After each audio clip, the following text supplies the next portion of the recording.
de establecimiento de prioridades. Permítanme, por favor, voy a presentar para que podamos visualizar mejor nuestro material. Muy bien. Y ahora vamos a continuar hablando y vamos a hablar un poquito acerca de la técnica del Pomodoro. ¿Ok? ¿Qué es esta técnica del Pomodoro? Ya lo habíamos explicado en la sesión pasada, que era precisamente la técnica que nos ayudaba era la técnica que nos ayudaba a poder gestionar mejor el tiempo de trabajo, ¿no? Nos decía de que esa técnica del Pomodoro nos ayudaba para que nosotros podamos en un menor plazo, por así decir, ok, que en un menor plazo nosotros podamos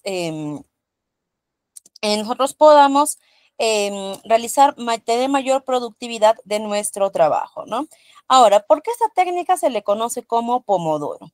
No, precisamente vamos a observar acá. A ver, permítanme, quiero ver si es que puedo hacer un acercamiento. No puedo. Bueno, a ver, no puedo hacer acercamiento. Bueno, mencionaba, ¿no? De que esa técnica se le conoce como el pomodoro, porque pomodoro es una palabra italiana que traducida al español significa tomate. Entonces diríamos, ¿por qué entonces se conoce como la técnica del tomate?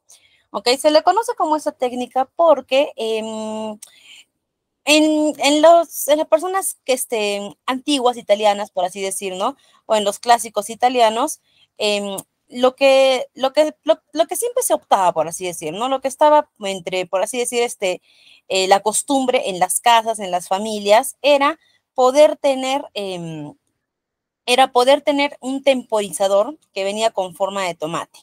¿Y para qué era ese temporizador? No, ese temporizador era, por ejemplo, colocaban, supongamos, a cocer algo, ¿no? O al horno, a hornear algo. Entonces ellos en su temporizador colocaban 15 minutos, 20 minutos y ese temporizador tenía la forma del tomatito. Entonces, cosa que cuando sonaba el temporizador, ya sabían que tenían que apagar la cocina, retirar del horno, ¿no?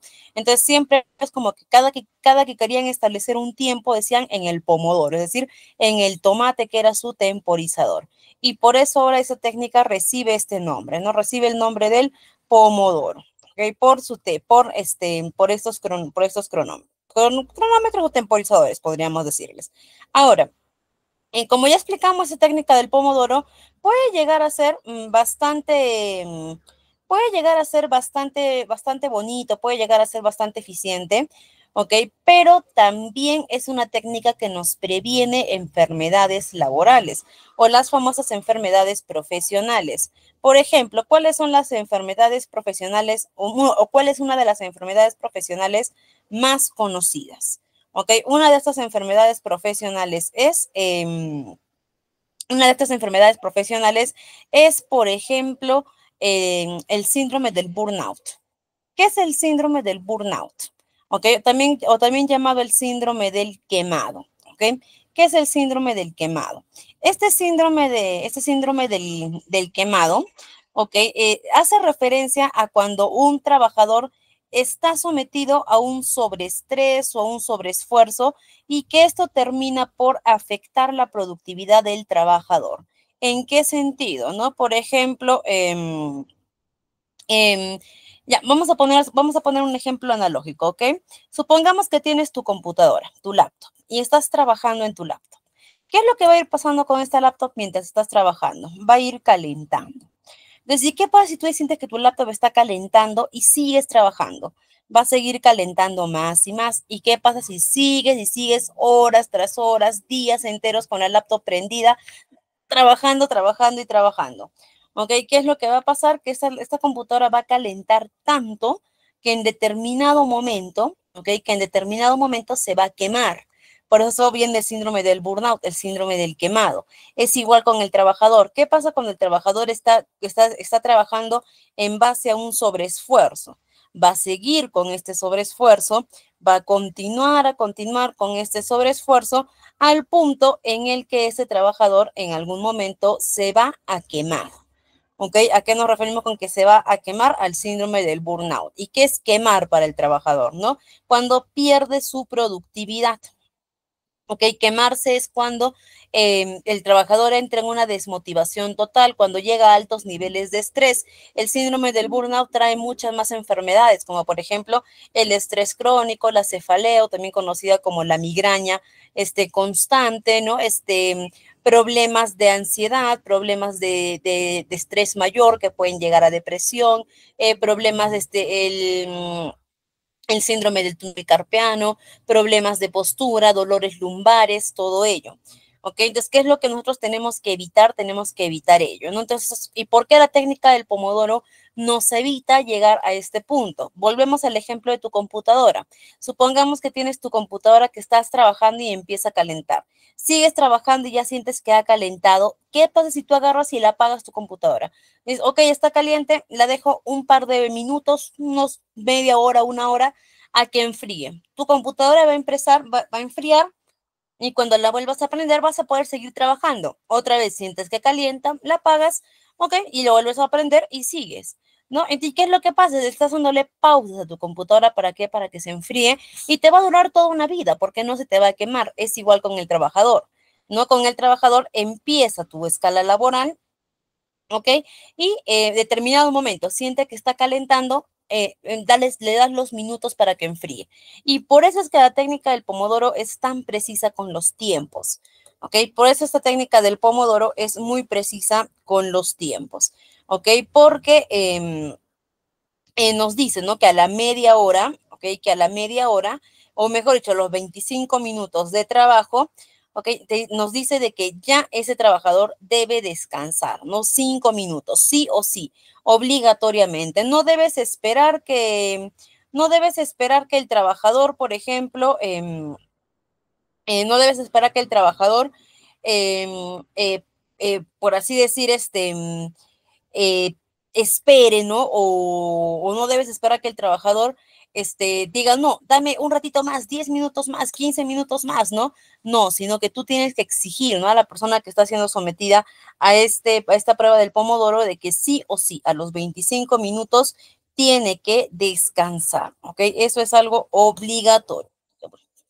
¿Ok? Eso es algo obligatorio, ¿ok? Que el trabajador necesita y tiene que descansar. Ahora, vamos a continuar. Entonces, por eso, bueno, entonces por eso vemos la eficiencia que tenemos en nuestra técnica del pomodoro. Ahora vamos a ver nuestro siguiente. Vamos a empezar acá y algunos consejos adicionales, ¿no? Para poder hacer la planificación de nuestras actividades. Primero que nada, sé realista, ¿no? ¿En qué sentido? Que las actividades que tú te establezcas, las actividades que quieras desempeñarlas, siempre seas realistas de que lo que no has hecho en un año no lo vas a poder hacer en un día.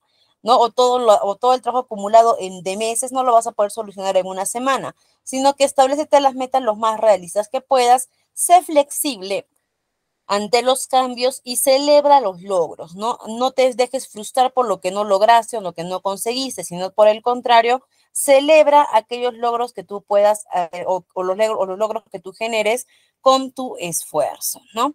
También hablamos del uso efectivo de calendarios y agendas. ¿Por qué es importante que nosotros como asistentes administrativos y en general, no como personas que estamos laborando en el rubro, perdón, administrativo, porque es importante que nosotros, porque es importante que nosotros tengamos que, porque es importante que nosotros tengamos que llevar calendarios, porque los calendarios primero que nada nos ayudan a centralizar nuestros compromisos. ¿Ok? El calendario es una el calendario puede ser una programación a largo plazo. ¿Ok? Ahora, esta programación a largo plazo de esta programación a largo plazo de los calendarios también nos van a ayudar a nosotros, ¿ok? También nos van a ayudar a nosotros a que podamos, hacer la separación anticipada de fechas de repente, ¿no? También nos puede ayudar a que podamos, no lo sé, tener claro los planes mensuales o planes a largo plazo que podamos hacer. También el color y categorización. Nos dice que nosotros siempre solemos tener actividades tanto personales como laborales. y que lo que se te sugiere es que puedas establecer tus actividades colocando con colores de repente, ¿no? Es decir, por ejemplo, de color azul tus compromisos laborales y de color rojo tus compromisos familiares, para que puedas tener marcado la diferenciación de ambos. Establécete recordatorios, sobre todo para fechas distantes, ¿no? Supongamos que tienes para diciembre, tienes para quincena de diciembre un compromiso. Lo puedes ir reservando, o puedes ir anotando, perdón, eso en tu calendario desde ahora, sí. ¿Ok? Pero estamos hablando de que aquí, hasta el 15 de diciembre, todavía falta bastante tiempo, ¿no? Faltan como 6 semanas más o menos. Entonces, ¿qué es lo que se te sugiere? Que te coloques un recordatorio, una alarma o algo para que te pueda anticipar días antes de repente, ¿no? Que ya se aproxima este evento. ¿Para qué? Para que puedas tener... para que puedas ir preparando, ¿no? Lo necesario para este evento. Muchas veces nos anticipamos cosas con bastante, o bueno, programamos cosas con bastante anticipación y a veces esta anticipación nos juega en contra, ¿no? ¿Por qué? Porque ya no nos permite recordar qué es lo que teníamos que hacer. Entonces acá también entra, ¿no? Entra la recomendación. Entra la recomendación para que también puedan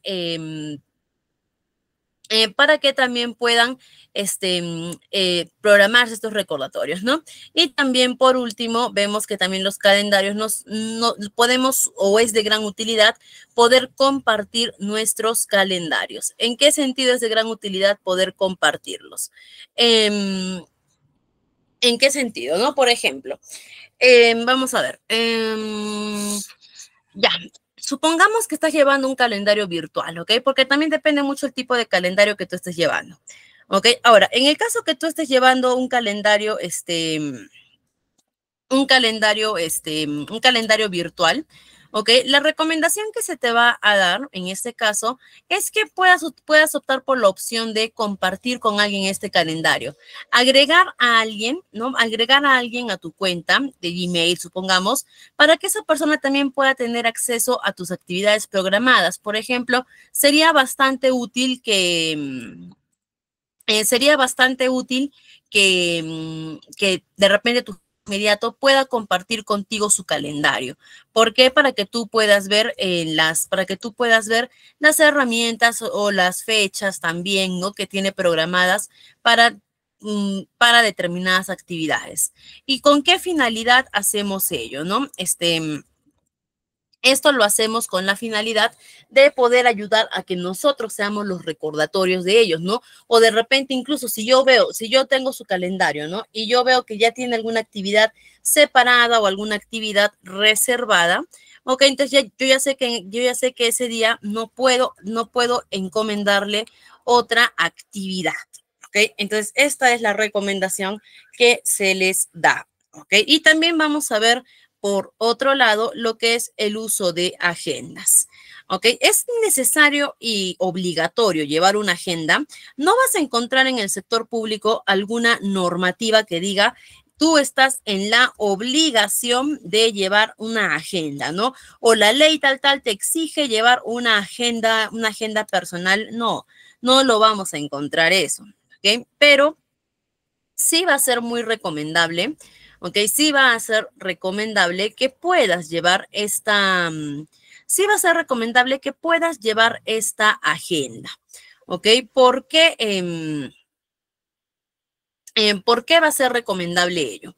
¿Ok? Porque la agenda nos ayuda a planificar nuestras actividades diarias o máximo semanales, ¿no? ¿Cuál es la diferencia entre un calendario y una agenda? Que la agenda nos ayuda para poder llevar actividades, la agenda nos ayuda a poder llevar actividades, el calendario nos ayuda a poder llevar actividades a largo plazo, mientras que la agenda es más que todo para actividades a corto plazo. ¿Ok? Así que por eso se recomienda poder llevar estas agendas. Ahora,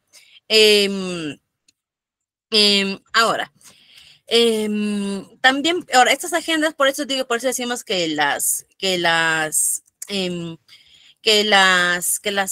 agendas son de programación a corto plazo, ¿no? Es decir, que actividades para mañana o máximo actividades que tenemos en esta semana. También, ¿qué más nos recomienda la utilización de agendas? Que dentro de las tareas que tú estés anotando en tus agendas, también priorices las tareas. Es decir, que antes de colocar de repente las actividades que tengo para mañana, hagas todo el proceso que hemos explicado el día de ayer y el día de hoy, ¿no? Hagas tu lista de tareas, apliques tu matriz de Eisenhower, ¿no? Y la priorización que establezca, ¿no? Supongamos que yo hoy día tengo que hacer 3 trabajos en mi trabajo, ¿no? Tengo 3 proyectos que hacer hoy día en mi trabajo. Lo que me dice es que dentro de mi agenda tenga anotado esos 3 proyectos, pero que los coloque en orden de priorización. ¿Por cuál empiezo? ¿Cuál delego? ¿Cuál planifico? ¿Cuál evalúo desechar? Eso es lo que nos pide el manejo de las agendas, ¿no? Nos dice que también tratemos de llevar este manejo. Nos dice que también tratemos de llevar o que llevemos este manejo también en nuestras agendas. También, por otro lado, nos menciona establecer tiempos específicos. No te establezcas nunca las tareas de forma genérica. ¿En qué sentido no te establezcas de forma, en qué sentido te decimos que no te establezcas de forma genérica las tareas, ¿no? En el sentido en el que,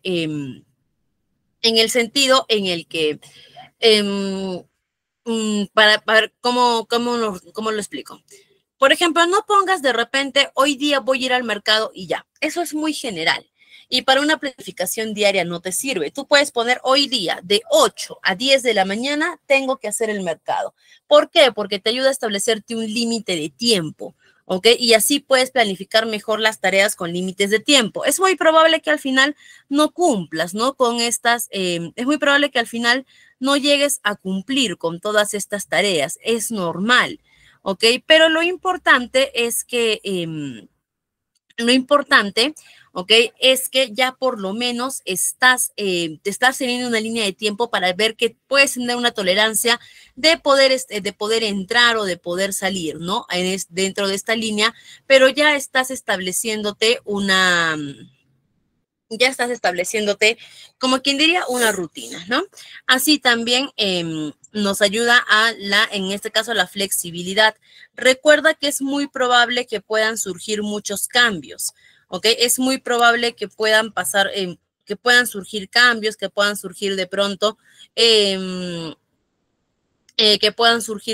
problemas o algo, ¿ok? Entonces tú tienes que ser flexible y si es que hubiese algún cambio, ¿no? O hubiese algún imprevisto o algo, ¿ok? Lo que tú tienes que hacer no es aferrarte a tu plan, ¿ok? Nunca la solución es aferrarte a tu plan. La solución siempre va a ser, optar por adaptarte a este cambio, ¿no? Y así también hablamos acerca de reflexionar y ajustar. ¿En qué sentido reflexionar y ajustar? También nos menciona de que, repito, ¿no? Muchas veces va a llegar al final del día. Las agendas normalmente nosotros deberíamos revisarla todos los días al final de nuestro día. ¿Para qué? ¿Ok? Para ver si hemos cumplido todo lo establecido. ¿Ok? Básicamente esto, ¿no? Para ver si hemos llegado a cumplir todo lo que debíamos hacer, ¿no? Si es que hemos logrado nuestro cometido, bien, a buena hora. Significa de que hemos cumplido con todas las tareas. Pero si es que no hemos cumplido con todas las tareas que teníamos que hacer hoy día o que nos habíamos planificado hoy, pues es momento de empezar a analizar por qué no llegamos, por qué no lo hicimos, cuál fue el problema, ¿ok? ¿Y qué es lo que tenemos que reajustar para volver a programar esa tarea o para poder volver a hacerla? ¿No? Es muy probable que tengamos que, como quien dice, reajustar nuestras tareas. No hay problema si es que nos toca hacerlo. Lo importante es no dejar no decir porque ya no hice hoy día una tarea, ni modo, ¿no? Ya fue, ya no voy a poder hacer más tareas, no. Lo importante siempre es poder reflexionar sobre el por qué no hemos conseguido alguna meta, alguna tarea, algún propósito o algo, y después de ello ya poder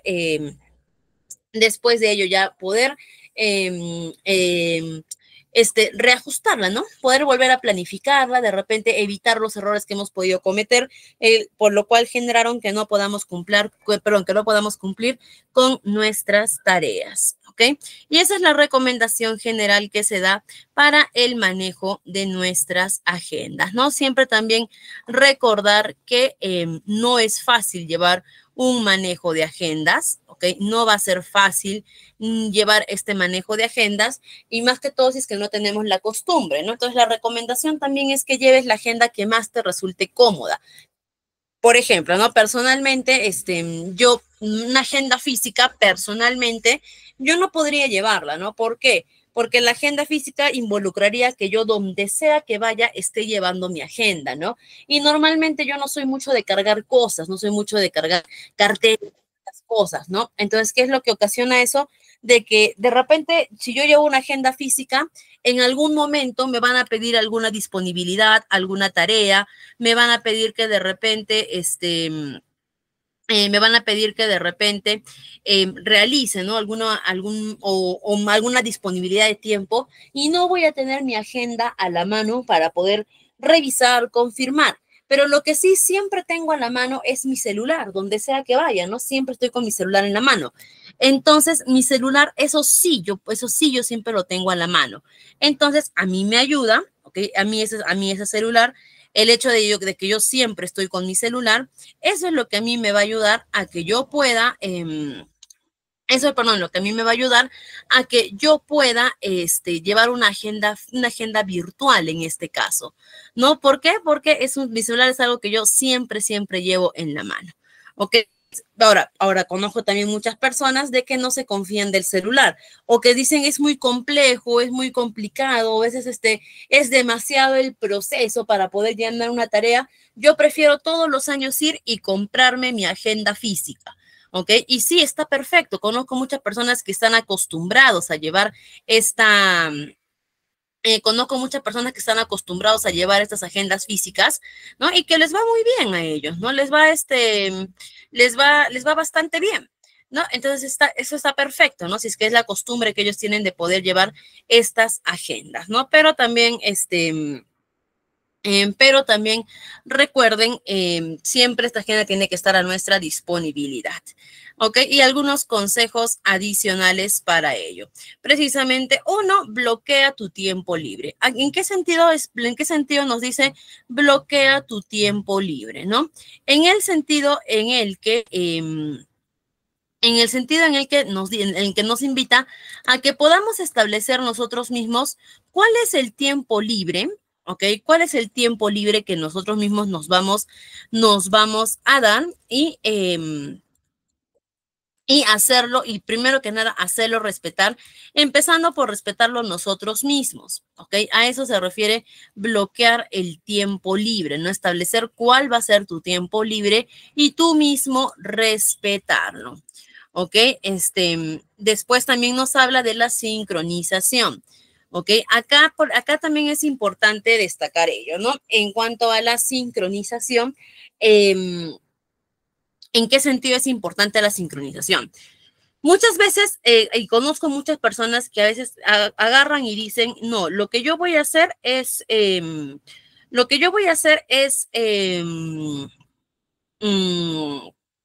perdón, es llevar dos agendas por mi orden personal, ¿no? Yo quiero llevar mi propio orden personal, así que yo voy a manejar dos agendas, ¿ok? Una personal y otra profesional. Muy bien, si eso es lo que tú quieres, puedes disponer de esa manera, ¿ok? No te recomendamos hacer eso, pero si quieres llevarlo así, normal, no hay ningún problema. Puedes disponer de esta manera de tu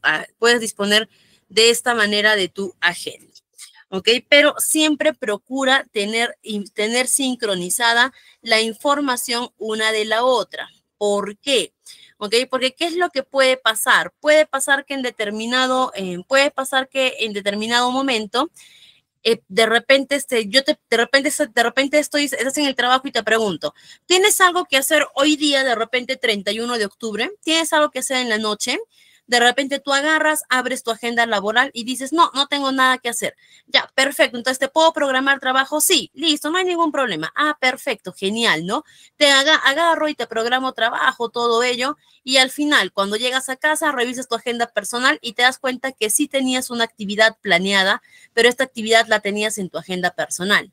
¿ok? Entonces, al final tienes un cruce de actividades que te va a ver en la obligación de tener que dejar una con la otra, pero ya sea, no vas a quedar mal en alguna de estas. En cambio, cuando mantienes tu agenda sincronizada, este problema no surge. ¿Okay? Por eso se recomienda llevar también siempre la sincronización. Y por último, también repetimos, ¿okay? El registro de datos importantes. La agenda es una bitácora de tu vida, así como la documentación es la bitácora que maneja la empresa. ¿Okay? La agenda es una bitácora tuya, es una bitácora de tu vida. ¿Okay? Entonces, también te recomendamos de que mediante esta agenda, ¿ok? Te recomendamos que mediante esta agenda registres datos relevantes o datos que tú puedas considerar importantes, ¿no? ¿En qué sentido? Por ejemplo, hoy día terminé de pagar un crédito bancario, ¿ok? Estaba debiendo al banco de repente de determinada situación y hoy día terminé de pagarles. Entonces, es un momento importante, sí, ¿no? ¿Por qué? Porque he cancelado de repente un crédito de años.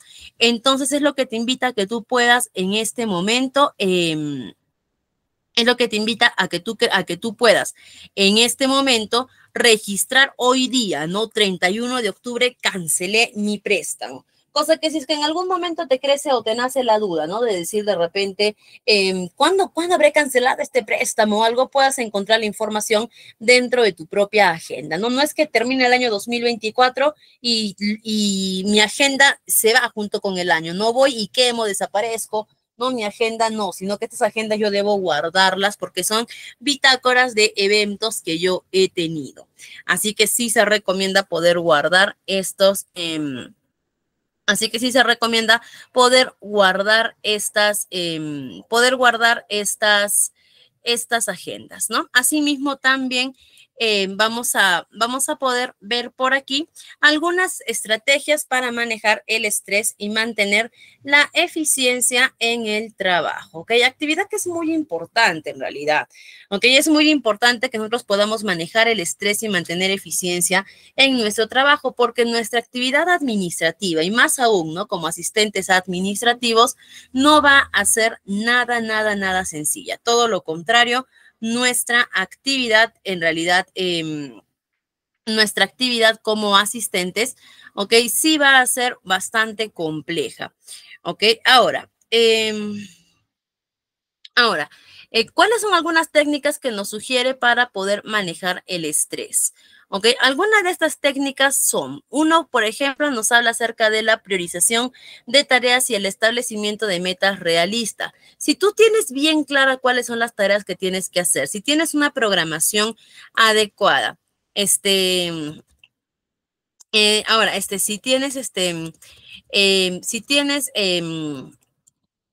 de repente, vamos a suponer, ya si tienes de repente, supongamos, todas tus tareas ordenadas, no vas a caer en estrés. Pero si no no tienes de repente un orden en tus tareas, no tienes de repente una adecuada gestión de estas tareas o de repente has dejado que se te acumulen todas las tareas para última hora, definitivamente quieras o no, vas a caer en situaciones de estrés. Por eso es que te recomendamos siempre para poder manejar tu estrés, primero mantén todo de manera organizada, ¿no? También establecete metas realistas. ¿Por qué? Porque si te estableces metas muy complejas o metas casi imposibles, no las vas a poder lograr. ¿Y qué pasa? Bueno, pero ¿qué? Lo máximo que va a pasar es que no las logre, ¿no? Sí, pero ¿qué? Puedes caer en frustración, puedes caer en estrés, puedes caer incluso, ¿no? Puedes caer incluso hasta en frustración, ¿no? ¿Por qué? Por no poder lograr o no poder alcanzar tus metas, ¿no? También en las técnicas del manejo del estrés, como la meditación y la respiración profunda, que es el mindfulness, que parece cliché, ¿no? Parece cliché que nos digan que cada vez que estás estresado, respira, ¿no? Suena hasta como cliché, ¿no? Como decir, es lo que siempre dicen, pero es que en realidad es como se debe manejar las situaciones de estrés. Te voy a poner este ejemplo para que puedas entender cómo reacciona un poco nuestro cuerpo ante el estrés. ¿Ok? Ok, por ejemplo, vamos a ver. Por ejemplo, cuando alguien te está asaltando, supongamos que estás en una calle oscura y vienen y te asaltan, ¿ok? estás en una calle oscura y vienen y te asaltan. O ya tú te das cuenta que están viniendo con una pistola o algo a asaltarte. ¿Ok? En ese momento tu cuerpo se empieza a llenar de adrenalina, ¿no? ¿Por qué? Porque tu cerebro sabe que estás en riesgo, tu cerebro sabe que estás en peligro. ¿Ok? ¿Y qué involucra eso, no? Que tu cerebro dice, estamos en peligro. ¿Y qué es lo que va a ordenar tu cerebro en ese momento, no? Tu cerebro, primero que nada, va a empezar a quitar oxígeno a otras partes de tu cuerpo, incluyendo, por ejemplo, tu cerebro, tu corazón, todo ello. ¿Por qué? Porque necesita mandar más oxígeno a los pulmones, ¿no? Porque dice, tenemos que prepararnos porque hay que correr, estamos en peligro. Por eso también ante la falta de oxígeno empezamos con las palpitaciones rápidas, ¿no? Cuando estamos en cuando estamos en una situación de peligro. También, ¿qué hace tu cuerpo? ¿No? Tu corazón también empieza a palpitar más rápido porque tu cuerpo, tu cerebro ordena que haya más flujo sanguíneo. ¿En dónde? En tus brazos y en tus piernas. ¿Por qué? Porque el cerebro dice simplemente estamos en peligro, así que tenemos que correr, así que necesitas más fuerza en tus brazos y en tus piernas y se te empieza a llevar todo el flujo sanguíneo, empiezas a tener más fuerza en tus piernas. Es por eso que en ese momento de enojo tú puedes golpear a alguien y tener una fuerza que antes no la conocías, ¿no? O a veces ves la necesidad de apretar los puños porque estás preparado, tienes fuerza en ese momento, ¿no? Y tu cerebro en ese momento, por ejemplo, inhibe las demás necesidades fisiológicas que tienes, ¿no? Por ejemplo, en una situación de peligro no te da ganas de ir al baño, no te da hambre, no tienes deseos sexuales, no tienes nada, simplemente estás como que estoy en peligro y tu cerebro inhibe la actividad de todos tus órganos. Ahora, entonces, eso, por ejemplo, es en una situación te estoy poniendo de que te vayan a asaltar en la calle, ¿no? Es por eso que si cruza de repente el asaltante, tú vas a tener una energía, una adrenalina y una fuerza única para poder defenderte y para poder correr. ¿Ok? Pero ahora nuestro cerebro no puede distinguir la alerta de un riesgo ante el estrés. ¿Por qué? Porque para nuestro cerebro, tanto el riesgo como que te vayan a asaltar o el estrés de que algo te salió mal en tu trabajo, para tu cuerpo es peligro, para tu cerebro es amenaza. ¿Ok? Así que cuando tú entras en una situación estresante en tu trabajo, ¿ok? Tu cerebro está actuando como si te fueran a asaltar en la calle. Y es por eso que te empieza a doler la cabeza. ¿Por qué? Porque no está llegando el oxígeno al cerebro. Es por eso que te empieza a fastidiar el estómago. ¿Por qué? Porque tu estómago en ese momento, por así decir, tu cerebro dejó de darle importancia, que se te quitó el hambre, se te quitó el sueño, se te quitó todo en estas situaciones porque tu cerebro dejó de darle importancia a los demás órganos y en este momento solamente estamos corazón y pulmones. Es por eso que empezamos con palpitaciones, es por eso que empezamos a sudar incluso en situaciones de estrés. ¿Ok? Entonces, ¿qué es lo que te dice en ese momento? Tu cerebro no necesita en ese momento desfogar esa energía. Lo que tu cerebro necesita es oxigenarse para poder entender que no hay situación de peligro. Estamos estresados, pero no hay situación de peligro. ¿Y cómo oxigenamos nuestro cerebro? Pues respirando. ¿Ok? Respirando es que podemos oxigenar nuestro cerebro. ¿Ok? Y entonces por eso es importante, ¿ok? Que nosotros empecemos con la oxigenación de nuestro cerebro. También vamos a poder ver por acá lo que es, acá está, el trabajo y la organización de espacios. De hecho, el espacio en donde trabajas va a definir mucho tu modo de trabajo. Si tu área de trabajo es desordenada, ¿ok? No vas a poder sentir motivación al momento de elaborar. ¿Ok? O desde que tú ingresas y ves tu escritorio todo lleno de papeles, tú inmediatamente dices, ay, no, qué flojera, ¿no? Ay, hoy día me toca trabajar, hoy día tengo que hacer eso, hoy día tengo que hacer lo otro, ¿no? Entonces, ¿por qué? Porque ya inmediatamente tu cerebro se llenó de la misma vibra, la misma energía que transmite tu área de trabajo. En cambio, si tú tienes un espacio organizado, si tu espacio de trabajo está organizado e incluso está arreglado de manera armónica, ¿qué es eso? Que de repente tienes una planta, es muy recomendado tener plantas dentro del trabajo. No te estoy diciendo que te traigas un árbol de eucalipto o que te estés trayendo de repente un rosal, no. Por ejemplo, las famosas suculentas, ¿no? Que son plantas de bolsillo, les dicen incluso, que son pequeñitas, ¿no? Poder contar con un bambú, que son plantas que no requieren mucho cuidado, ¿no? Y que viven tranquilamente, los cactus incluso, ¿ok? Eso te ayuda muchísimo a liberar tu ambiente de trabajo, personaliza tu espacio de trabajo. De hecho, también se recomienda mucho que si tienes un espacio de trabajo puedas colocar algún centro motivacional, ¿no? Como por ejemplo la foto de tu familia, la foto de tu mascotita o algo que te haga sentir pertenencia, ¿ok? Todo eso también reduce los niveles de estrés en el trabajo. Y la ergonomía. Lo importante que es que te sientas cómodo en el trabajo y que también te estés de repente en el trabajo administrativo, en su gran mayoría es trabajo de escritorio, es decir, es estar sentado, este, es estar centrado, perdón, sentado en una computadora, ¿ok? Entonces también se recomienda que puedas tener espacios también en los que tú puedas tener una postura adecuada, ¿no? La vista también acorde. Y si es que en el sector público no lo cuentas, recuerda que puedes, mediante tu jefe inmediato, puedes hacer el requerimiento del área de logística para que se acomoden estos espacios. No solamente puedes, debes hacerlo porque ya es cuestión de tu propia salud, ¿no? Ya no es únicamente cuestión de comodidad, ¿no? Sino también de salud, que de hecho de los problemas ergonómicos vienen muchos más problemas de salud.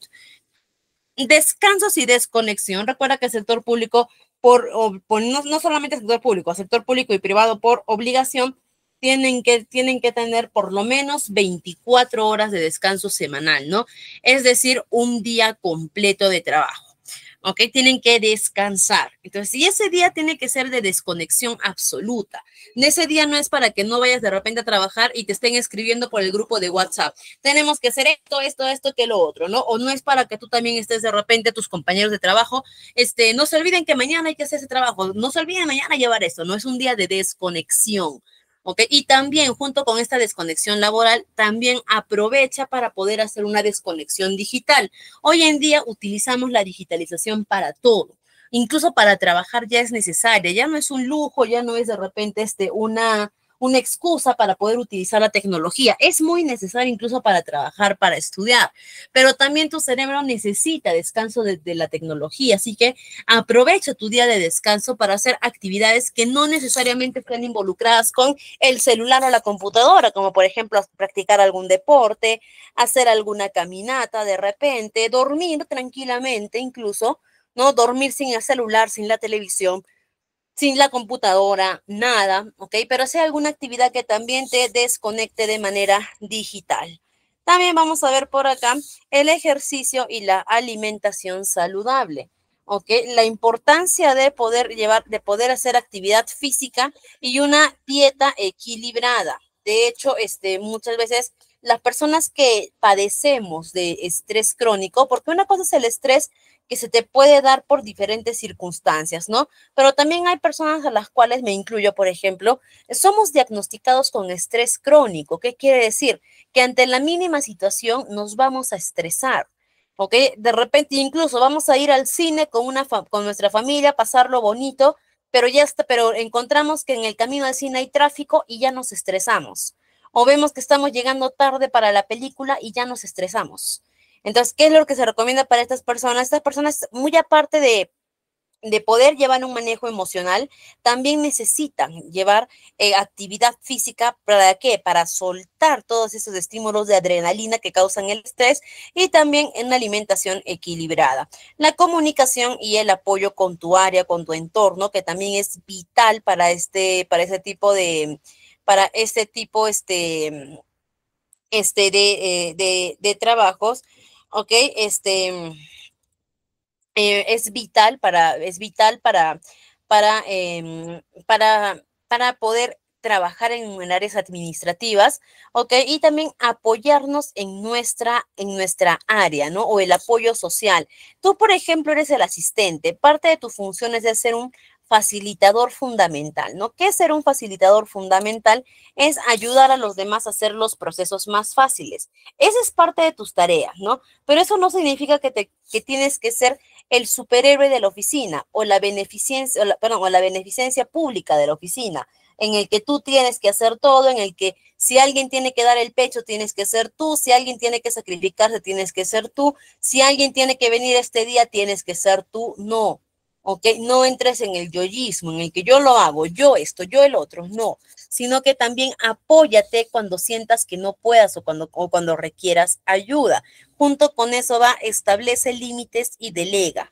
Ok, primero la delegación de tareas. Delegación de tareas no es que solamente la persona superior puede delegar a sus inferiores tareas, no, sino que tú también a tus propios compañeros de trabajo, a tus propios compañeros de área, tú también estás en toda la, por así decir, estás en todo, en toda la, estás en todo el derecho, por así decir, ¿ok?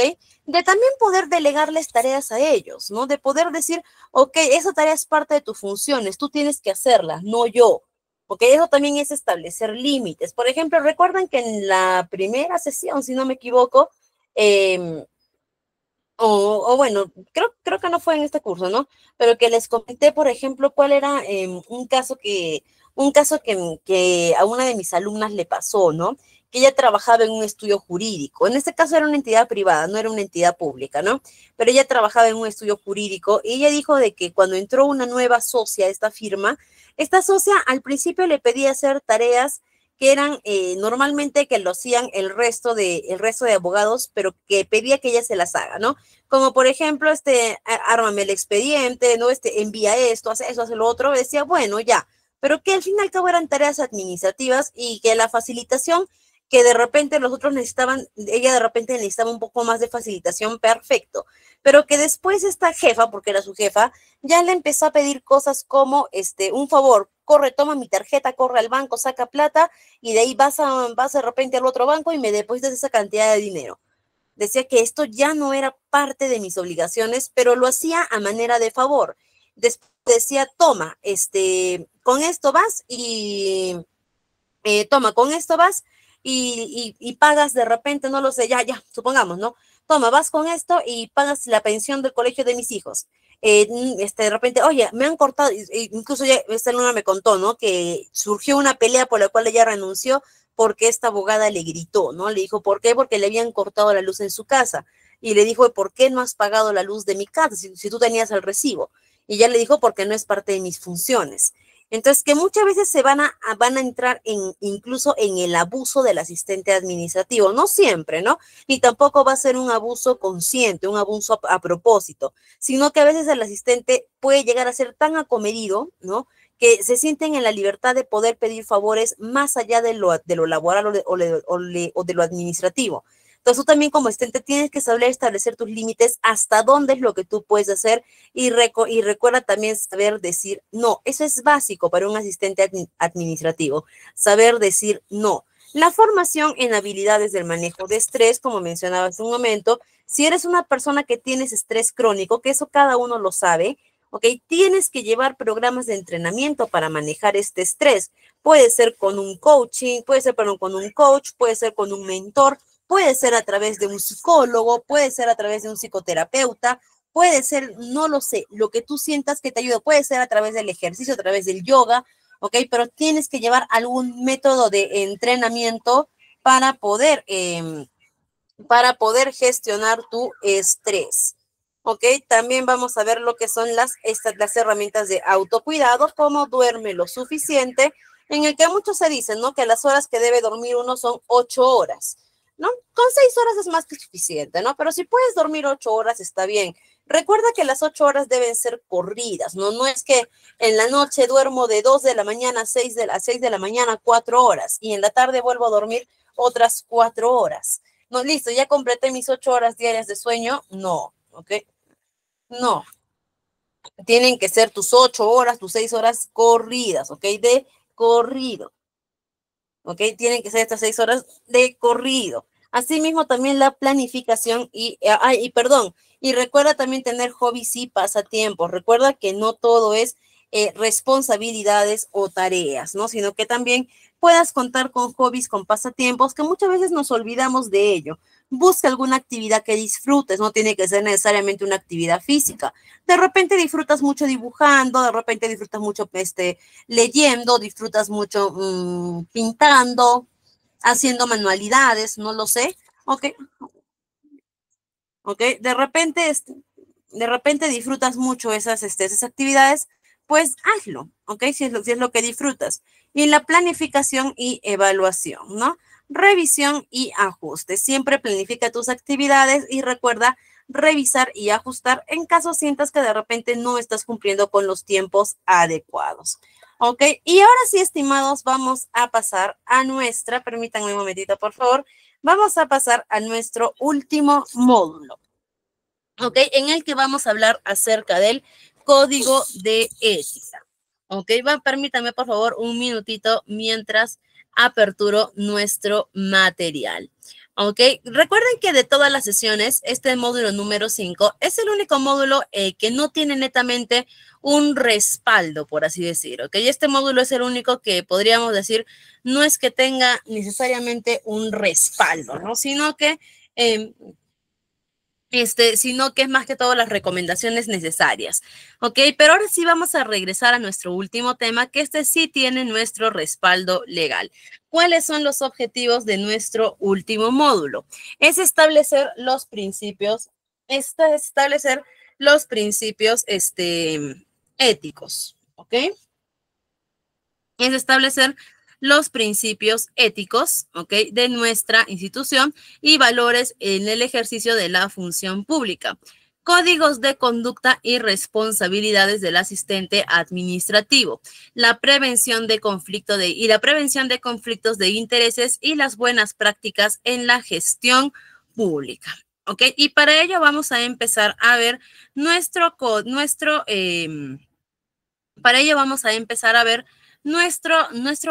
de ética de la función pública, que es la ley 27815, ¿ok? Que esta es la ley de la gestión pública. La ley del código de ética, ¿no? Incluso acá les hemos dejado el enlace porque si es que quieren pueden ingresar y ahí pueden encontrar toda la ley completa. ¿Ok? Ahora, ¿de qué nos habla, no? La ley del código de ética de la función pública nos habla acerca de primero es un documento que regula la conducta de los funcionarios y los servidores públicos, estableciendo principios, deberes y prohibiciones. Este código de ética tiene 4 capítulos. Bueno, tiene 3 o 4 capítulos, no recuerdo bien. Ok, pero igual vamos a profundizar en cada uno de los capítulos, ¿no? Su primer capítulo nos habla acerca de la función pública, ¿ok? ¿En qué sentido nos habla acerca de la función pública? Primero nos habla acerca de su área o el ámbito de aplicación, ¿ok? Nos dice ¿a qué se refiere esta área o este ámbito de aplicación? Nos dice que este código de ética nos va a establecer principios, deberes y prohibiciones éticos que tienen todos los servidores públicos. ¿Ok? Ahora, y el ámbito de aplicación, ¿hacia quién se van a aplicar estos principios, deberes y prohibiciones? A todos aquellos que estén ejerciendo funciones en el sector público, ¿ok? A todos aquellos que estén laborando en el sector público. Segundo, nos habla de la función pública, ¿no? ¿Qué es la función pública? Para efectos de este código, se entiende por función pública toda actividad temporal o permanente que esté siendo remunerada, ¿ok? Que realice una persona en nombre o que esté al servicio de las entidades públicas. Es decir, eres un trabajador, pero eres una persona que estás contratado para el sector público, ya sea mediante el CAS, ¿no? Que es un contrato temporal, o ya sea mediante el decreto legislativo 276, que es un contrato permanente, ¿ok? Ya estás ejerciendo función pública, ¿ok? Si eres un recibo por honorarios, estás ejerciendo función pública porque estás sirviendo a la entidad pública. Por lo tanto, este código de ética también aplica para ti. ¿Ok? Este código de ética también va a aplicar para ti. También nos habla de los fines de la función pública. ¿Cuál es la finalidad que tiene todo funcionario público? Más allá de tu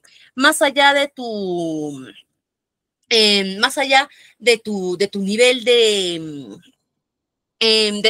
nivel jerárquico que tengas, no más allá de que seas el vigilante o que seas el rector, la autoridad, el alcalde, más allá de que seas de repente un administrativo que seas el presidente de la República.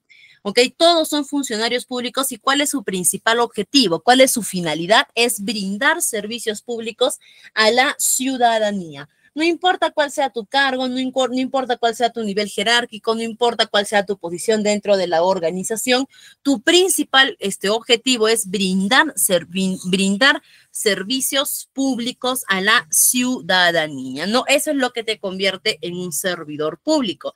Y eso lo habíamos mencionado en una de nuestras primeras sesiones, ¿no? ¿Qué significa servidor público, no? Servidor viene de la palabra service, servir, ¿no? Que viene de la palabra del latín service, que es servidor, servicio, servicial.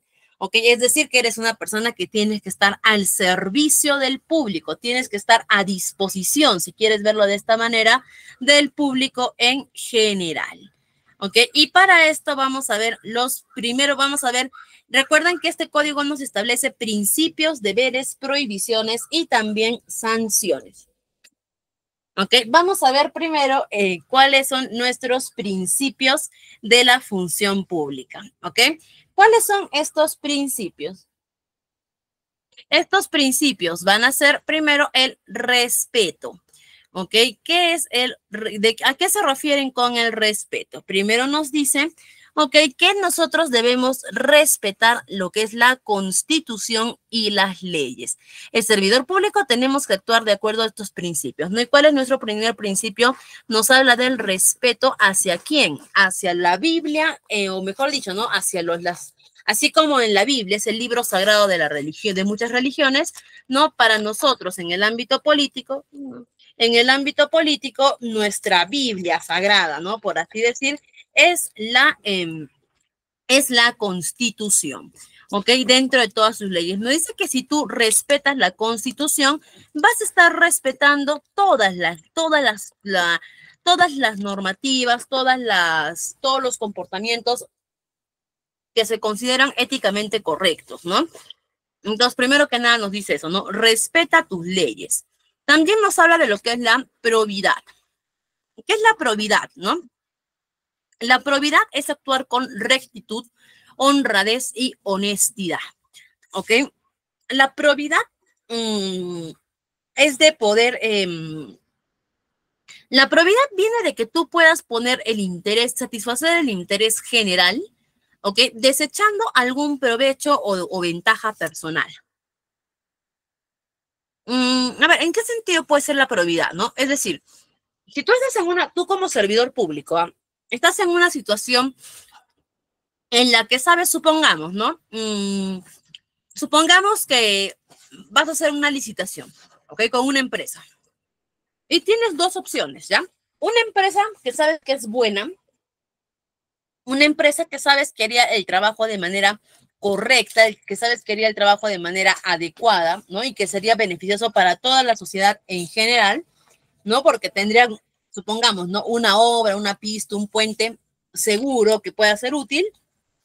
O dos, y tienes la segunda empresa, que no va a ser una empresa tan eficiente, ¿ok? Que de repente su trabajo no es el de mejor calidad, pero que esta empresa,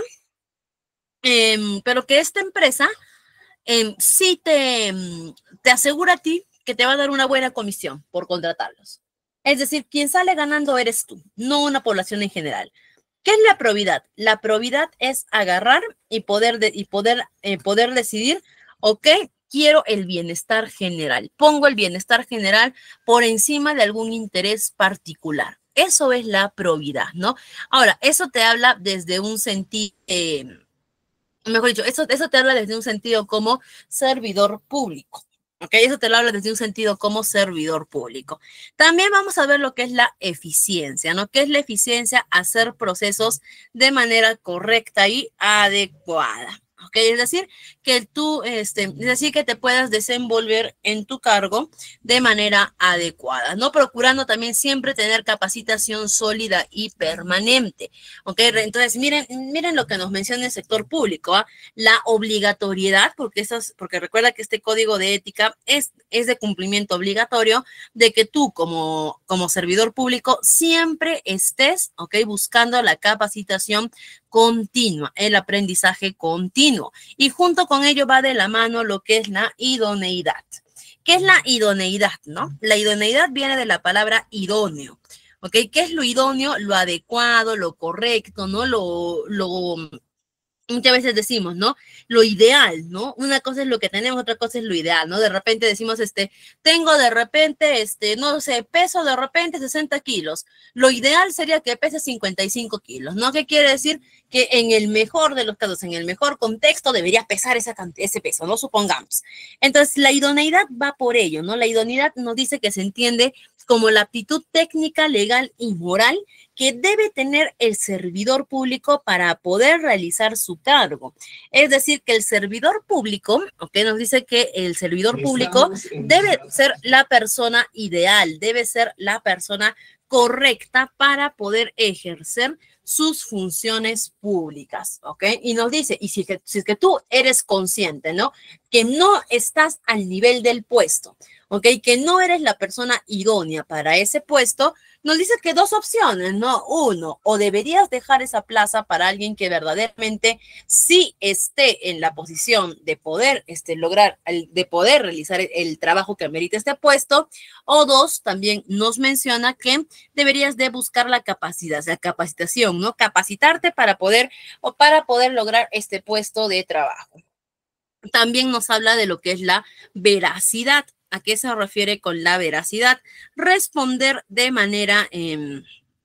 la veracidad se refiere a poder expresar con autenticidad o ser auténticos en las relaciones funcionales con todos los miembros de la institución y la ciudadanía, ¿no? Y también contribuir, de ser necesario, al esclarecimiento de hechos. ¿En qué sentido en qué sentido nos referimos a ello, no? Por lo general, ¿no? Por lo general, muchas veces vamos a ver situaciones en las que tenemos que relacionarnos directamente por motivos laborales, de repente, con otros ciudadanos o con otros colegas incluso. Entonces, la idoneidad va un poco más reflejada la veracidad va un poco más reflejada a que seas auténtico con estas personas, con la información que otorgas, con los datos que des, ¿no? Que evites de repente falsificar información o dar información errada o fuera de lo correcto, ¿no? Y que también en el caso de que se requiera algún tipo de esclarecimiento de hechos, ¿ok? En el caso que se refiera a algún tipo de esclarecimiento de hechos, ¿ok? También respondas de manera correcta. También nos habla de la lealtad y la obediencia, ¿no? ¿A quién nos pide la lealtad y la obediencia? Primero ya sabemos, hablamos de la lealtad y la obediencia hacia todos los miembros de nuestra institución, hacia nuestra institución también, y también a nuestros jefes inmediatos o a las personas en las que nos encontremos bajo su cargo, ¿no? Las autoridades, por ejemplo, todos ellos.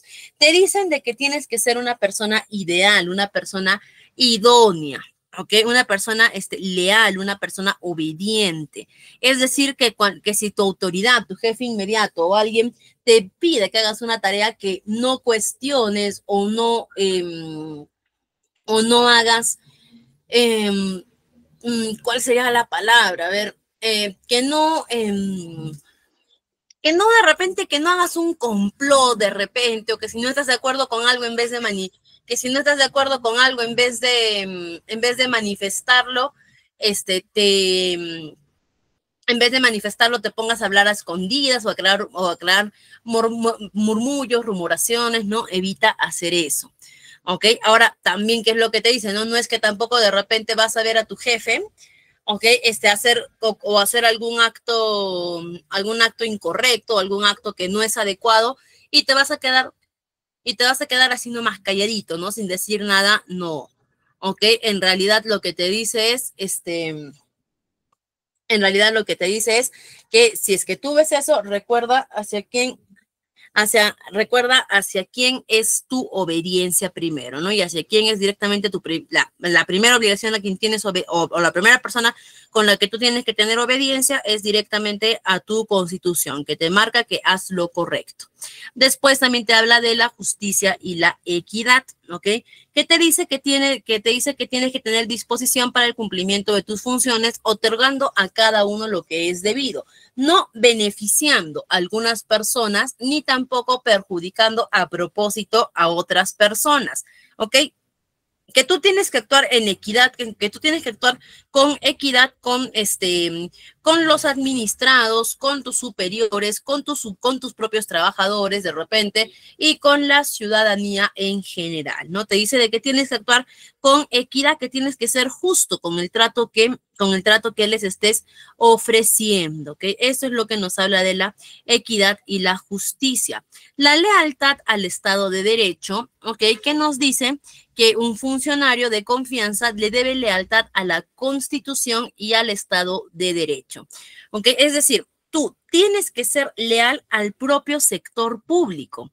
E incluso te dice, ¿no? Pero si yo no estoy de acuerdo con las leyes peruanas, supongamos, si yo no estoy de acuerdo con lo que dice la Constitución, o de repente este es un estado demócrata, en este caso Perú es un estado demócrata, pero no, mi mentalidad política no es la democracia, yo no estoy de acuerdo con la democracia, supongamos, yo estoy de acuerdo con el autoritarismo, ay, se me fue la palabra, ¿no? Pero yo quiero un estado autoritario, ¿no? Yo quiero un estado mandatario de repente, ¿no? Entonces, muy bien, ¿qué es lo que te dice el sector público? De que si tu mentalidad, tu pensamiento, tu deseo no está acorde con la lealtad de derecho, es decir, no estás de acuerdo, muy bien, tú tienes la libertad de poder tener otro pensamiento, todo ello, pero lo que sí te va a decir es de que si tu mentalidad no está acorde con ello, no debería ser funcionario público, básicamente, ¿no? Ponte en esta situación. Es como que yo te digo, yo tengo un colegio de niños, ¿no? Y te digo, ok, necesito una profesora para inicial. Y tú me dices, yo no estoy de acuerdo con que los niños reciban educación. A mí no me gustan los niños, no tolero a los niños, no simpatizo con los niños, ¿no? Yo no te voy a decir, ok, entonces bienvenido, puedes trabajar acá. Ok, no, ¿por qué? Porque si no toleras el trabajo, si no estás de acuerdo con la educación, si no te gusta, pues no deberías laborar en este sector. ¿Ok? De repente, por otro lado, es la actividad laboral que tú podrías ejercer, más no aquí. ¿Por qué? Porque aquí es un lugar en el que no te vas a sentir cómodo para empezar, ni tampoco tus ideales no están alineados con lo que queremos. Es lo mismo para el sector público. ¿Ok? Entonces, en ese sentido también nos dice de que si no tienes lealtad, o lealtad al Estado de Derecho, no puedes ser funcionario público, ¿no? Desde que tú aceptas ser funcionario público es porque tienes lealtad al Estado de Derecho. Estos son los principios que nos marca nuestro código de ética. Nuestro código de ética también nos marca deberes. ¿Cuáles son los deberes que nosotros debemos de cumplir? ¿No? Obligaciones que debemos tener como servidores públicos. Uno de ellos es la neutralidad. ¿Qué es la neutralidad? Ejecutar o actuar de manera imparcial, actuar con absoluta imparcialidad. Que no debemos de fijarnos de repente en, a ver, ¿con qué partido político simpatizas? A ver si yo también simpatizo. Porque si no simpatizamos, no te trato con la misma, no te trato con la misma no te trato con la misma igualdad, ¿no? Con la misma neutralidad.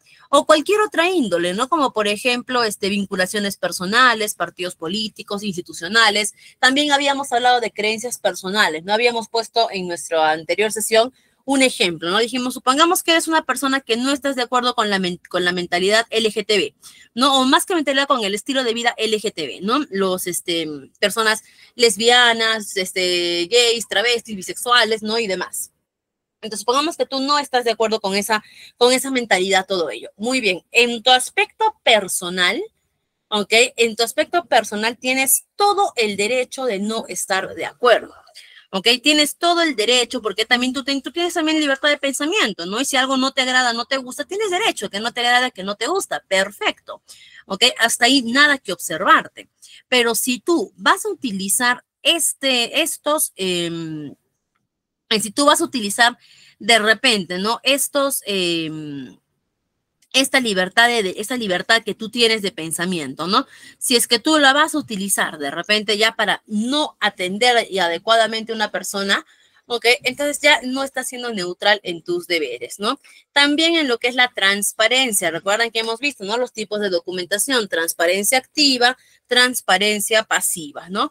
Que nos dice que de ejecutar los actos de servicio de manera transparente, ¿ok? Que esto implica a que nosotros, a que toda la información que nosotros trabajamos, todos los datos que nosotros tenemos, deben ser totalmente transparentes, ¿no? Es más, yo tengo la obligación de dar mi nombre a los demás usuarios. Sí, tienes la obligación. De hecho, ni siquiera deberías darlo, deberías deportarlo. ¿En qué? En un photocheck, en un membrete, en todo ello, porque eres un funcionario público y todas las tareas, todas las actividades que haces tienen que ser de conocimiento público, así como toda la información que maneja una institución pública, información de interés público es de acceso público también, ¿no? Información que es de interés personal de cada uno, como por ejemplo, datos de los trabajadores, sueldos de los trabajadores, todo ello, ¿ok? Esa información sí debe ser manejada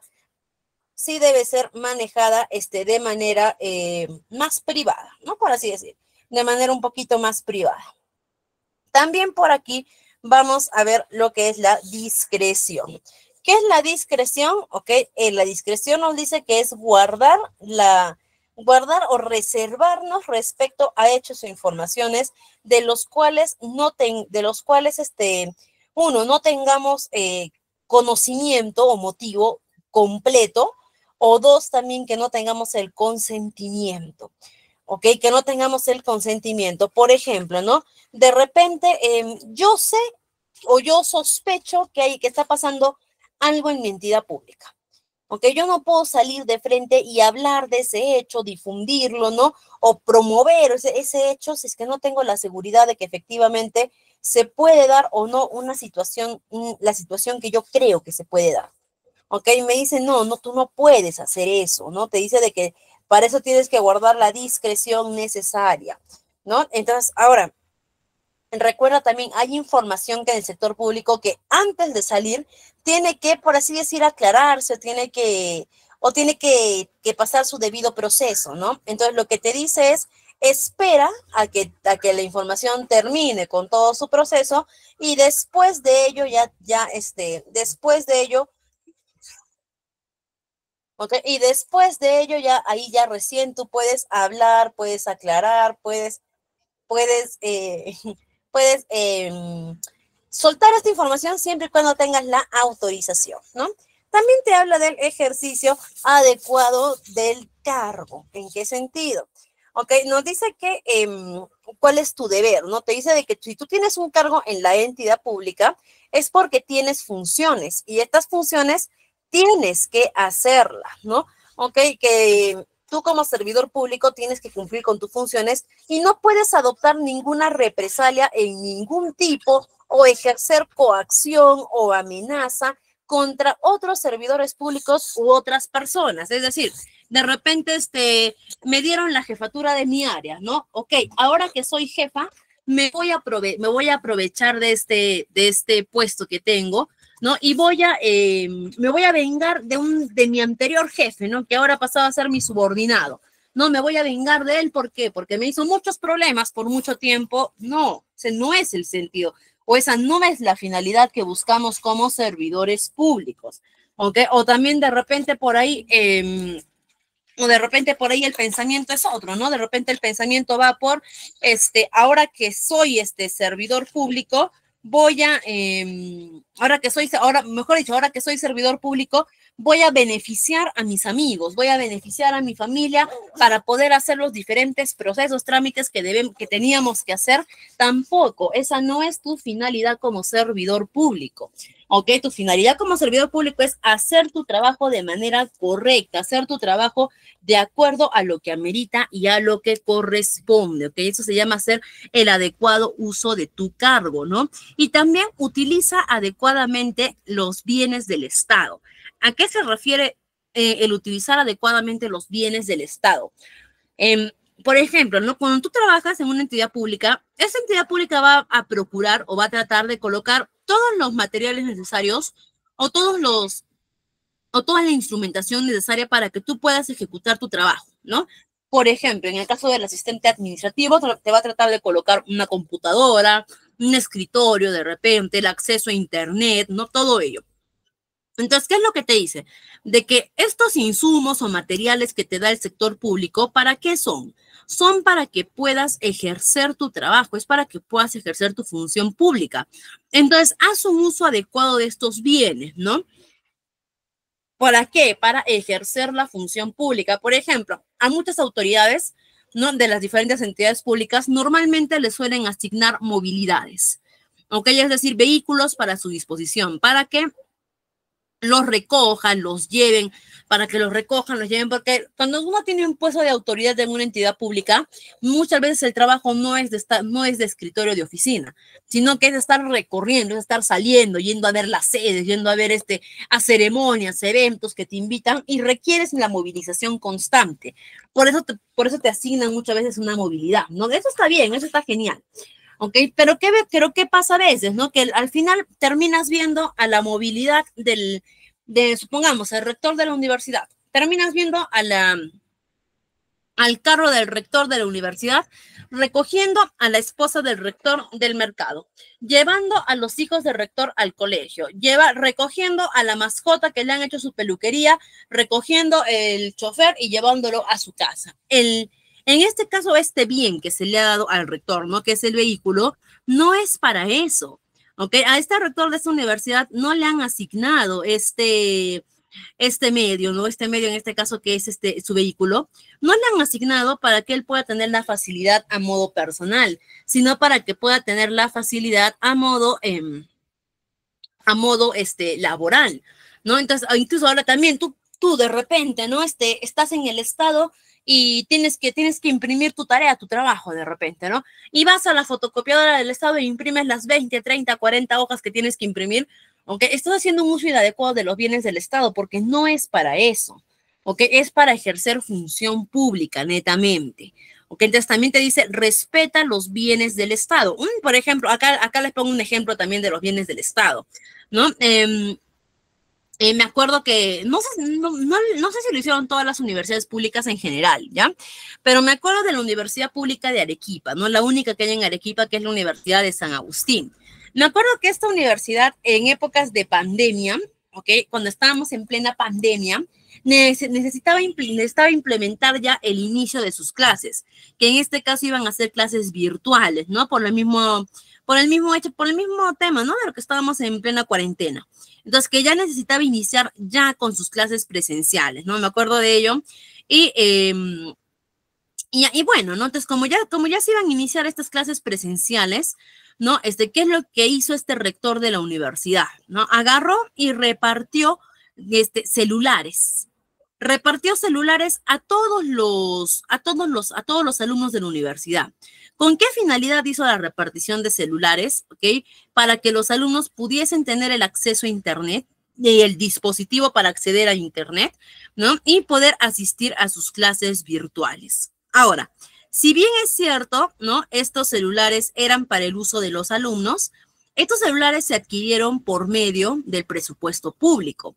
Es decir, estos celulares el rector no sacó de su bolsillo para comprarlos, ¿no? Y a los alumnos tampoco se les estaba regalando este celular, ¿no? Y eso quedó muy claro desde el momento en que les entregaban, que los alumnos les decían, no es un regalo, esto es un bien del Estado para que puedas entrar a tus clases virtuales, ¿ok? Incluso te daban el celular con un chip y te decían para que no tengas la excusa de que no tengo la computadora, no tengo internet, se malogró mi celular. No, te estamos entregando los celulares operativos, 100%, con su cargador, con todo, ¿no? Para que puedas hacer uso de ello.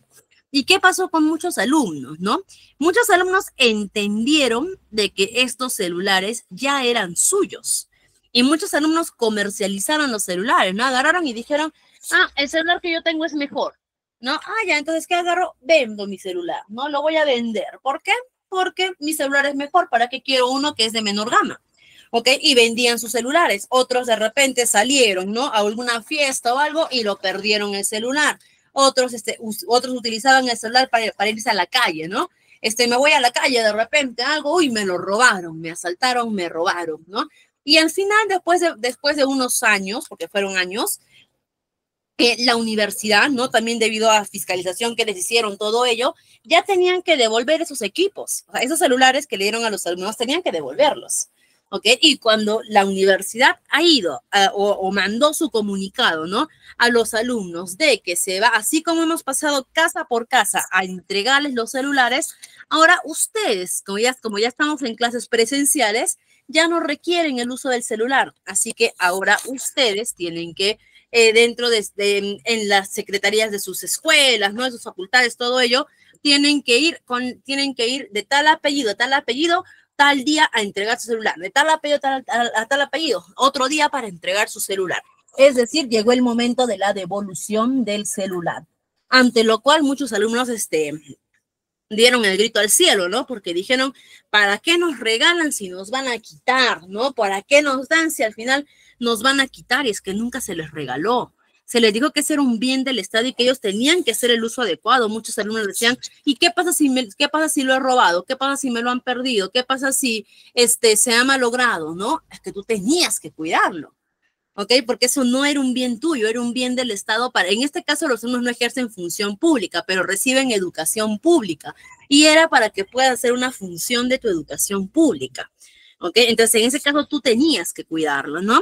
Así como también la responsabilidad, a eso va, que todo servidor público tiene que desarrollar sus responsabilidades a cabalidad, ¿no? E incluso aquí, hasta aquí nos dice, ¿no? Incluso nos dice que nos dice de que ante una situación extraordinaria, el servidor público puede realizar tareas que por su naturaleza o modalidad no sean estrictamente laborales dentro de la entidad pública, siempre y cuando esa tarea te ayude a mitigar alguna necesidad o superar alguna dificultad que puedas encontrar. Básicamente, ¿qué te dice? Si es que en algún momento te surge una emergencia, una necesidad, una situación extraordinaria, durante tu hora laboral puedes hacer esa actividad. ¿Ok? No te están diciendo que te vas a ir de tu oficina, vas a dejar para hacer tu trámite privado, no.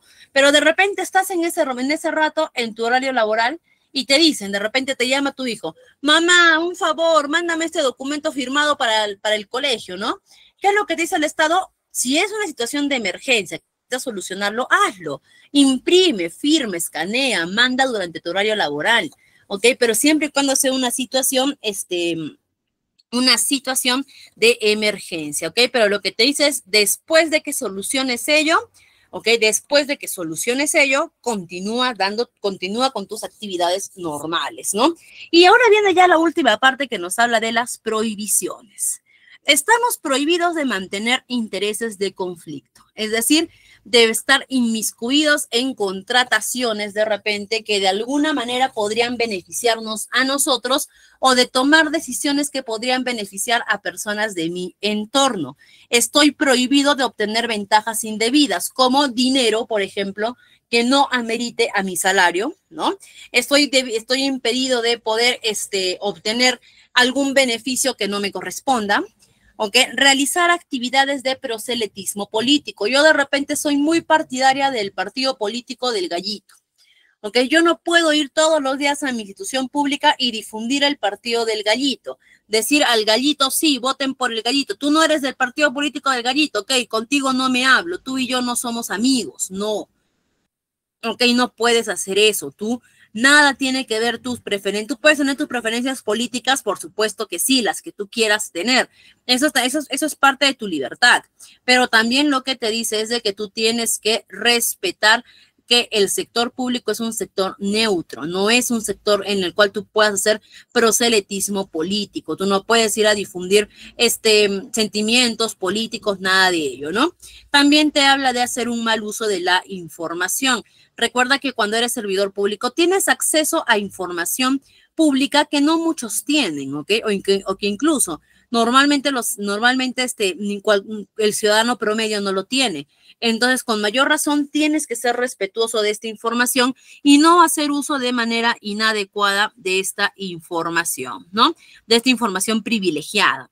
Y también presionar, amenazar o acosar a los ciudadanos o a tus compañeros de trabajo, ¿no? Si de repente no estás de acuerdo con algo.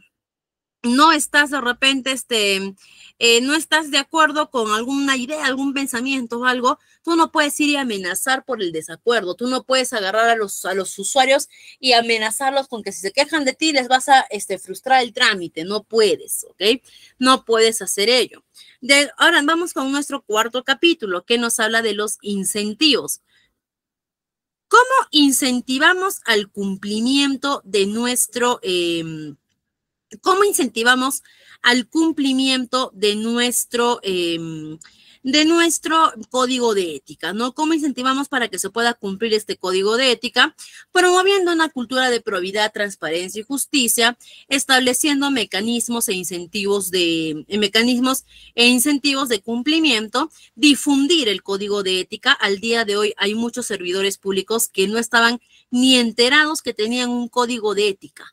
O decían, o si existe un código de ética, para mí no aplica, aplica para absolutamente todas las personas de todo el sector público. Entonces también hay que promover y desarrollar campañas. Y la parte más importante, ¿no? ¿Qué pasa si es que yo incumplo con alguna de estas partes del código de ética? Primero, si es que hay un incumplimiento del código de ética, va a depender mucho va a depender mucho la acción que hayas aplicado para determinar tu sanción. Tu sanción puede ir desde aspectos muy sencillos como amonestación, suspensión, una multa de repente, ¿no? Hasta ya aspectos mucho más serios, como por ejemplo, una resolución contractual. ¿Qué es una resolución contractual? Cuando termina tu contrato, cuando ambas partes deciden terminar tu contrato de trabajo. Un proceso administrativo para tu destitución o tu despido. También puede ir desde una suspensión de ejercicio público, en el cual por determinado tiempo se te prohíbe ejercer actividad pública. ¿Ok? Y también puede ir desde la destitución o también puede ir desde la muerte civil. ¿Qué es la muerte civil? Cuando ya te prohíben ya te prohíben ejercer cargos públicos. ¿Ok? Entonces, incluso, ¿no? También por este código de ética puede ser, el incumplimiento de este código de ética puede ser un agravante para otros delitos de corrupción en los cuales puede determinar incluso hasta pena privativa de libertad. ¿Ok? Entonces, como vemos aquí, el código de ética es muy importante sobre todo para el asistente administrativo, ¿no? ¿Por qué? Porque ya prácticamente, como resumen, el código de ética nos dice que como asistentes administrativos tenemos que tener legalidad, confidencialidad, transparencia, responsabilidad, un trato equitativo, utilizar adecuadamente nuestros recursos y siempre estar detrás del desarrollo profesional. ¿Ok? Vamos a empezar con un caso práctico, ¿ok?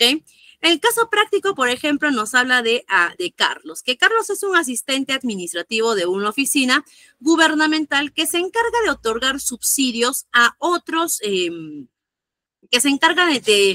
otorgar subsidios a otras, a familias de escasos recursos, ¿no? Para programas de vivienda. Y Carlos se encarga de manejar toda la documentación de estas solicitudes. Carlos tiene que tener ética y legalidad, ya que él tiene acceso a la información confidencial y maneja estos procedimientos. Tiene que ser responsable y dar rendición de cuentas, ya que Carlos tiene que asegurarse que los expedientes estén completos y que sean precisos para evitar errores y el uso adecuado de recursos, ya que Carlos, como está manejando fondos públicos, debe asegurarse que las personas las familias que accedan a este subsidio sean verdaderamente personas que requieran de estos subsidios, ¿no? Y por acá nos da una situación, ¿no? Nos dice que un día Carlos recibe un expediente incompleto de una familia que solicita el subsidio. Y aunque la fecha límite para presentar los documentos están cerca, él sabe que algunos documentos esenciales no están incluidos. ¿Ok? Y en este escenario, Carlos tiene dos opciones. Uno, presentar tal cual como tiene los documentos y ya cerrar, ¿no? Esta fecha, lo cual va a involucrar que podría resultar en un mal uso de los fondos públicos. O dos, Carlos puede dar una ampliación que aunque retrasaría un poco, ¿no? Las fechas de entrega de los subsidios, se aseguraría de que el análisis de cada familia sea el adecuado, ¿no? Definitivamente aquí la opción de Carlos debería ser la número 2. Y por acá tenemos el segundo caso práctico de, en este caso, un funcionario que se encarga de la evaluación de propuestas de empresas para contratos de obras públicas, ¿ok? Es decir, una entidad pública que quiere contratar una empresa para hacer alguna obra pública, ¿no? Y este funcionario se da cuenta de que tiene conexiones familiares con una de las empresas que se están postulando. ¿Qué es lo que debe hacer en este caso este funcionario? Lo primero que debe hacer es su declaración de intereses. Él tiene la obligación de declarar públicamente que tiene relaciones familiares con una de las empresas postoras. ¿Por qué? Porque esta postora, no por ser familiar de un funcionario público, en este caso que está dentro de este proceso, no por ello se le impide postular, pero sí se impide que su familiar esté dentro del proceso. Así que Carlos tiene que declarar, ¿no? Ello, ¿y para qué? Para la abstención y transparencia, para que en este momento este funcionario dé un paso al costado de este proceso, no de su puesto de trabajo, sino que mediante la licitación él no se va a inmiscuir en nada. ¿Por qué? Porque tiene conflicto de intereses, ¿no? ¿Por qué? Porque le va a convenir que gane su familia, por más correcto que sea, ¿ok? Ya siempre surge este conflicto de intereses y hay que dar la supervisión y el seguimiento. ¿Ok? Es decir, y las mismas entidades públicas también, ¿no? No podemos confiarnos de que siempre los servidores públicos van a ser honestos y veraces para decir, no, yo tengo conexiones, no. Así que también viene el proceso de investigación, que por eso existe el SEACE. No, que el SEACE no solamente se encarga de recibir las licitaciones y publicarlas, no, sino que también se encarga de hacer este seguimiento de que las empresas postoras a las diferentes entidades públicas no tengan relaciones de conflicto de interés. Y estimados, conmigo ha sido todo por el día de hoy y por nuestro curso. Felicitarlos por estar culminando exitosamente nuestro curso de asistente administrativo para la gestión pública. Muchas gracias, estimados, por su participación el día de hoy y también recordarles de que ahora sí ya podemos seguir nuestro proceso de certificación, lo cual es muy importante porque hemos manejado en este curso bastantes términos legales, hemos sacado toda la información directamente de directamente de normativas, de normas técnicas, de decretos legislativos, ¿ok? Con lo cual ustedes tienen que validar que han aprendido todo ello. Así que les recomiendo que en realidad puedan hacer su proceso de certificación. Misita, un placer haber trabajado con usted. Conmigo va a ser hasta la próxima. Hasta el próximo curso que nos toque llevar juntas. Dejo de compartir y la sala es toda suya. Hasta pronto, Misita.